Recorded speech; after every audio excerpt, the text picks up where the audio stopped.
Je me rendais pas compte, mais j'étais accro à la performance, accro à faire plus d'argent, accro à gagner.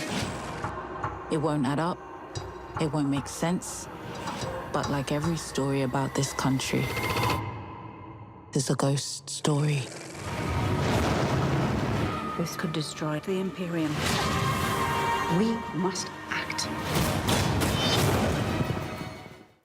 A Jamaican crime thriller by Booker Prize winner Marlon James, a prequel series to the 2021 Dune film, and a real-life financial scandal. Well, it's a busy month in television, and the director of that last series, Breaking the Bank, One Trader, 50 Billion, joins us in the studio. Fred Garson, thank you so much for being with us. Well, nice to having me here.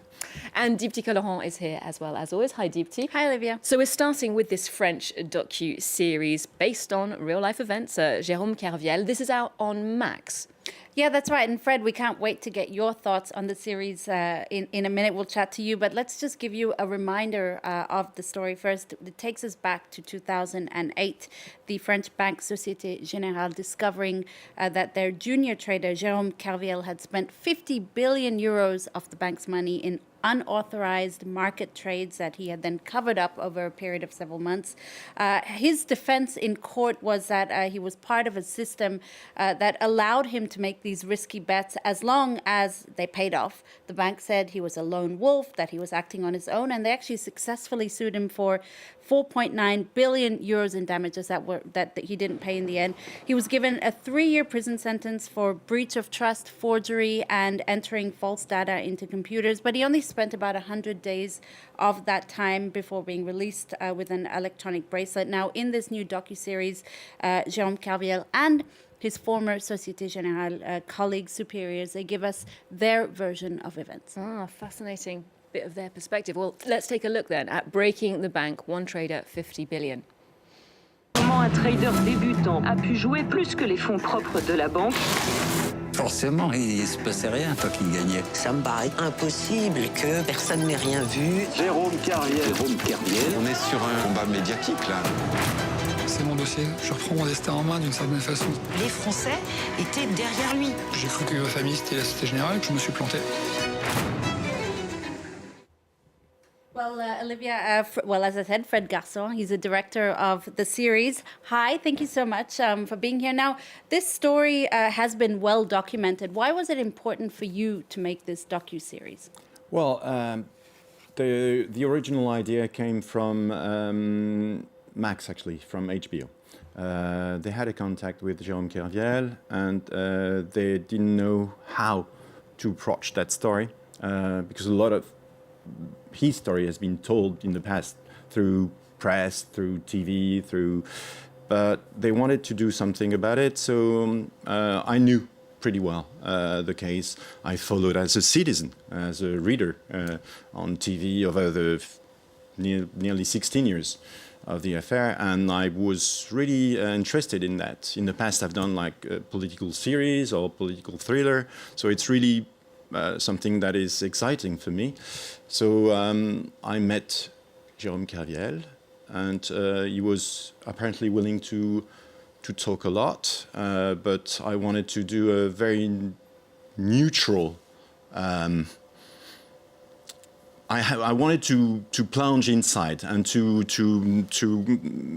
encounter the real human beings that was part of that incredible stories. Not only Jerôme Kerviel, but also people that we call usually a system. Who are all these people behind the system? So that was what was interesting me at first, and I had a closed case. Jerôme Kerviel has been condemned. Justice has done its job over 15, 16 years. But I had many characters that could be part of a thriller in a way. And I had so many questions and so many doubts and so many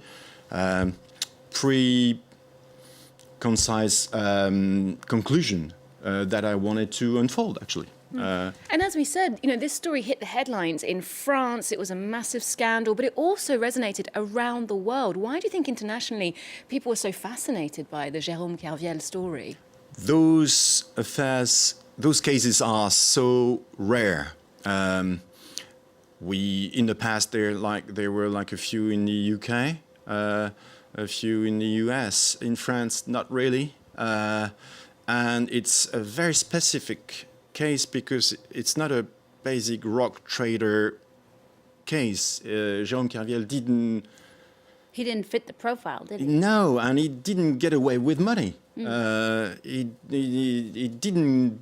His didn't win willing anything wasn't from it. anything. So his motivations were really something that was intriguing for me. It was bizarre because, yeah, of course, if somebody's borrowing of course, you can understand that something like that could happen, but that wasn't his case at all. So I really wanted to understand. And once again, I had all the material for building a thriller in a way that you've got false conclusions possible. And to that day, I wouldn't... It's still a question. It's still a question on many, many points. Now, you said you met with Jerôme Kerviel before making the series. How much arm twisting did you have to do to get him on board? Because his involvement is also what kind of makes this docuseries all the more appealing, I think, for a viewer. Well, yeah, but it's like the whole thing. It's a series. It's not a film, so it's a longer process, and I wanted to have many characters. So we've got something like more or less 15 main characters from every side. That was very important to me, to hear the bank's voice, but not as a bank, not as a system, but as people. And every time we were meeting somebody, we discovered that whoever has been involved in that case has been crushed in a way. At one point, with the journalist that I was working with, we were mentioning the term radioactive. It's as if everybody has been burnt, putting a piece of a finger in that case. So yes, Jerôme Kerviel was willing to talk, and the first conversation I had with him was very clear. I didn't want to do a series just having his voice. His voice, we knew it. We've in the past we've seen it a lot on TV. But I wanted his voice to be amongst other voices, and to get how that echoes, how that clashes, and it clashes quite a lot, actually. Not just a financial scandal then, but a very interesting psychological exploration. I'll be very eager to see that one. Well, next up, a new crime thriller that's also available on Max. This is called Get Millie Black. It's the creation of Marlon James, the 2015 Booker Prize winner, a fantastic writer who's now adapting his own material. Yeah, that's right. He wrote a short story for this. Marlon James writes and executive produces his first TV series. Get Millie Black is a crime thriller about a British detective called Millie Black who travels to Kingston, Jamaica to invest some child abductions, and in the process she's forced to confront her painful past and the tragic reason why she also had to leave Jamaica as a young child.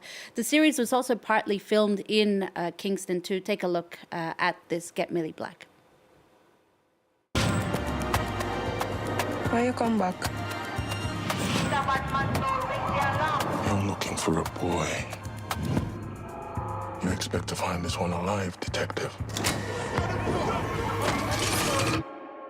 I have to. So that does look gripping. Dheepthika, you've been able to see a bit of this series. What do you make of it? It is incredible. It's intense, it's poignant, it's suspenseful. It's perfectly paced over 5 45-minute episodes. The show explores themes of, painful childhoods, guilt, trans identity, Britain's colonial legacy in Jamaica, poverty. And what I really like, Olivia, is this is Jamaica as you've not rarely seen it on TV. It's crime-ridden, it's disenfranchised, and I think Marlon James really has his stamp all over it. This poetic, literary dialogue, excellent cast, excellent writing. For me, maybe one of the best shows of the year. Oh, wow. Okay, well, next, very briefly, just take us through your pick for the month. Well, fans of the 2021 Dune film by Denis Villeneuve will know that a new prequel is out this month. It's called Dune Prophecy. The film starred Timothée Chalamet and Zendaya. The series is set 10,000 years before the film. It's based on Brian Herbert and Kevin J. Anderson's novel Sisterhood of Dune. It follows two Harkonnen sisters who fight for the future of mankind, eventually establishing the religious order from which the character in the film descends. Olivia. The very charismatic Paul Atreides, played by Timothée Chalamet. Exactly, in the film. That's right. Now, Fred, you were telling us that you were an assistant director on 3 Luc Besson films in the 1990s. Joan of Arc, The Fifth Element, and Léon. You kind of started your career in film. What were the challenges for you working in the television series format for this series? I'm coming from fiction. What I'm doing is fiction. The next series is going to be fiction with actors, set designs and costumes. So it's very different. It's the first time that I'm dealing with real people, real case. And it's been very intriguing, interesting, because sometimes reality is way, way more powerful than all our scripts, actually. Yeah, you've got the story there made for you. Thank you so much for joining us today, Fred. And thank you, Dheepthika, for the roundup this month. Well, let's leave you with a clip of that previous series, Dune Prophecy. Do join us next time for more series news and every day for more culture here on Arts 24. Take out your blade. This is madness. The reckoning is here.